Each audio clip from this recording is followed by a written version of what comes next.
আজকের এই আলোচনা সভা দোয়া মাহফিলের উপস্থিত সম্মানিত সভাপতি, এখানে উপস্থিত আছেন বিশ্বনাথ উপজেলা প্রেসিডেন্ট মহোদয় জনাব আলাউদ্দিন কাদের সাহেব, এখানে উপস্থিত আমাদের বিশ্বনাথ অফিসার ইনচার্জ আমাদের রুবেল মিয়া সাহেব সহ উপস্থিত আমাদের সাংবাদিকবৃন্দ, এখানে উপস্থিত আমার সামনে মসজিদের ইমাম এবং খতিববৃন্দ সহ এখানে উপস্থিত আমার ইলেকট্রিক মিডিয়ার ভাইয়েরা, সবাইকে আমি আমার বিশ্বনাথ সদর ইউনিয়নবাসীর পক্ষ থেকে জানাচ্ছি আসসালামু আলাইকুম রহমতুল্লাহি ওয়া বারাকাতুহু।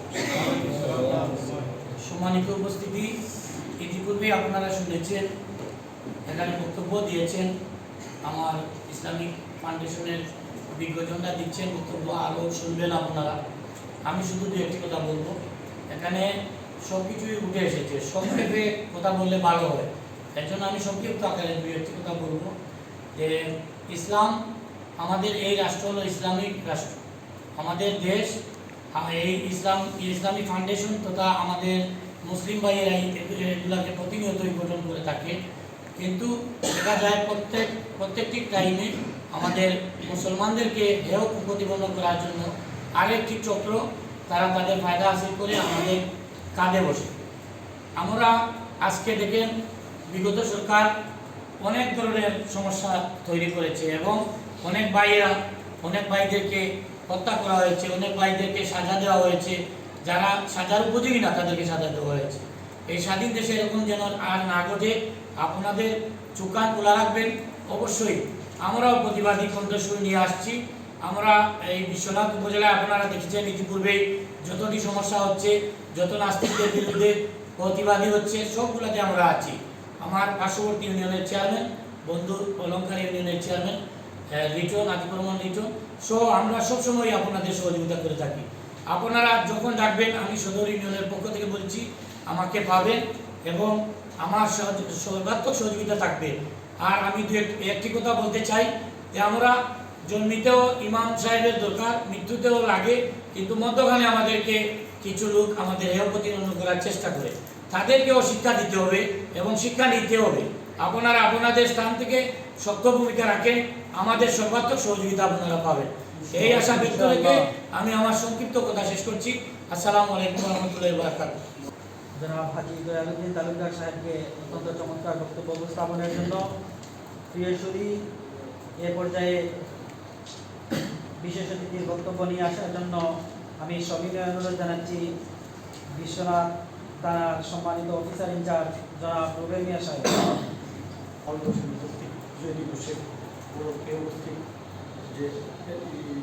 যে অনুষ্ঠানের সভাপতি সাহেব মহোদয়, মহোদয়, সকল এবং সাংবাদিক সবাইকে আমার সালাম, আসসালামু আলাইকুম।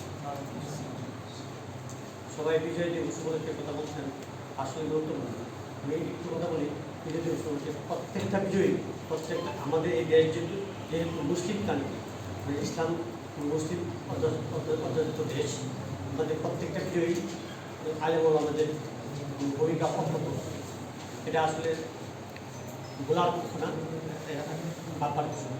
আমি আপনাদেরকে আলেম ওলামা এখানে আছেন, অনেক মসজিদ মাদ্রাসা ইমাম আছেন, তাদেরকে আমি বিজয় দিবস কথা বলবো না, আমি অন্য দিকে বলবো। এই দেশ যেহেতু স্বাধীন হয়েছে, বিজয় হয়েছে, এবং এই স্বাধীনতার বিজয় আমরা ধরে রাখতে হবে। কীভাবে ধরে রাখতে আমি সেই বিষয়ের জন্য বলবো, ঠিক আছে? আমি এই দেশ স্বাধীন হয়েছে, দেশ স্বাধীন হলে আমাদের অন্তর স্বাধীন হয় নাই। আমাদের অন্তর কেমন স্বাধীন হয় নাই? যে আমরা একজনের জমি আরেকজন নিয়ে যেতে চাই, একজনের সম্পদ আরেকজন নিয়ে যেতে চাই। হ্যাঁ, আপনারা যারা ইমাম আছেন প্রতি সপ্তাহে কিন্তু হয় ওয়াজ করতেছেন। আপনারা যদি এই নেতিবাচক কথাগুলি প্রত্যেক মসজিদে বলেন, তাহলে আমার বিশ্বাস যে আপনাদের কথা আমাদের কথার চেয়ে আপনাদের কথাটা গ্রহণ করে বেশি। যদি আপনারা আমরা সবাই ভাবি যে ইমাম সাহেব যারা বলবে সেটাই ঠিক বাস্তবতা। এই যে আমরা যে একজনের জন্য একজন নিয়ে যাচ্ছি, এক ব্যয় সম্পত্তি একজন বাইরে নিয়ে যাচ্ছি, যে একজনের জায়গায় একজন চুরি করে নিয়ে যাচ্ছি, একটা লাভ চুরি করে নিয়ে যাচ্ছি, এইগুলি যদি আপনার কোথায় তুলেন, আমার বিশ্বাস মানুষ কিছুটা হলেও হৃদয়ে যদি অনুভূতি আসে, তখনই আমি বুঝতে পারবো এই কাজটা আমার সঠিক না। যতক্ষণ পর্যন্ত আমার হৃদয় মাথা মগজ কাজ করবে না যে এই কাজটা আমি ঠিক করছি ঠিক করে নাই, ততক্ষণ পর্যন্ত আমি অপরাধ করতেই থাকবো। যতক্ষণ পর্যন্ত আমি অপরাধ বুঝবো এটা আমার অপরাধ হচ্ছে, তখন আমি এখান থেকে সরে আসবো। আমার বিশ্বাস আপনারা যদি প্রতি শুক্রবারে ওয়াজ করেন, এখানে ইসলামিক ওয়াজ করেন, ঠিক আছে, পাশাপাশি 2-5 মিনিট 2 থেকে 5 মিনিট এই যে মানুষ সচেতনতামূলক একটু কথা বলেন যে এখন আমার এই এলাকা চুরি ডাকাতি হচ্ছে, যদি একটু সচেতন করেন যে আপনার সম্পদগুলি আপনার পাশের বাড়ির সাথে আপনার পাশের বাড়ির মোবাইল নাম্বারটা রেখে রাখেন। যদি এরকম আল্লাহ না করুন, যদি এরকম কিছু হয় যাতে অনন্ত আপনার পাশের বাড়ির মোবাইল নাম্বারটা বলতে পারেন, পাশের বাড়ির মোবাইলটা যেন আপনাকে ফোন দিয়ে আপনি বলতে পারেন, ভাই আমার কোনো এরকম সমস্যা হচ্ছে, আপনি কেউ ফোন দিয়ে জানান, এটা বলতে হবে, এই সচেতনতা। আর আরেকটা হলো স্কুল কলেজের জন্য যারা আপনারা এটা একটু মেসেজটা পৌঁছান যে সন্ধ্যাবেলা যেন বাড়িতে বেরিয়ে আসেন, আর এই ছাত্রছাত্রীরা কোথায় যাচ্ছে, কার সাথে মিশতেছে, তাহলে মাদক থেকে দূরে থাকবে।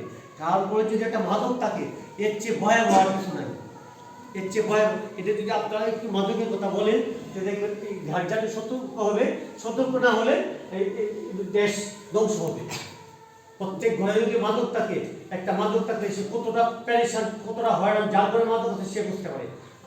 আমার বিশ্বাস, আমি বক্তব্য দিব না, আমি বক্তব্য এতটুকুই দিব যে আপনার শুধু প্রত্যেক শুক্রবারে জুম্মার খুতবার নামাজে এই কথাটা বলবেন যে উস্কানিমূলক বক্তব্য, অনেক সময় উস্কানিমূলক বক্তব্য আসে, হ্যাঁ, যে ইউটিউবে, যদি উস্কানিমূলক বক্তব্যে কান না দিয়ে সরকারের নির্দেশনা আমরা পালন করবো, সরকার যারা নির্দেশনা দেয় আমরা সেটার জন্য পালন করি, সেটার জন্য সতর্ক থাকি, আমরা অহেতুক নিজের ইচ্ছায় জন্য কোনো কিছু না করি। এই একটা। আর দ্বিতীয় একটা হলো যে প্রত্যেকের পাশাপাশি বাড়িতে প্রত্যেক মোবাইলের নাম্বার যেন একজনের বাড়িতে একজন নাম্বারটা রাখি, বন্ধুত্ব হবে, ঋতুত্বও বাড়বে, হ্যাঁ, আর ছোটোখাটো অপরাধ থেকে আমরা দূরে রাখতে পারবো।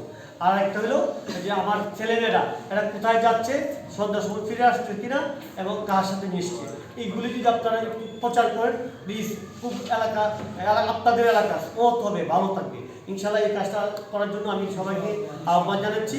আর আমাকে আমি যদি আইন শৃঙ্খলা দায়িত্ব আছি, আমার নাম্বারটা দিবেন, যে কোনো বিষয়ে আমাকে করবেন, ফোন দেবেন, আমি 100% আমি আপনাদের সাথে আছি সঠিকের জন্য, একদম সতের জন্য, সঠিকটার জন্য 100% আছে, সঠিকদের জন্য গরিব আর ধনীর বিষয় না। থানায় আসবেন, কোনো টাকা পয়সা লাগবে না, কোনো জিডি করতে টাকা লাগবে না, মামলা করতে টাকা লাগবে না, পাসপোর্ট কোনো কিছু টাকা লাগবে না, শুধু সঠিক কাজটা নিয়ে আসবেন। সঠিক কাজটা নিয়ে আমি 100% আপনাদের উপকার করে যাবো, সেবা দিয়ে যাবো। সেই বলে আমার বক্তব্য এখানে শেষ করব। আসসালামু আলাইকুম।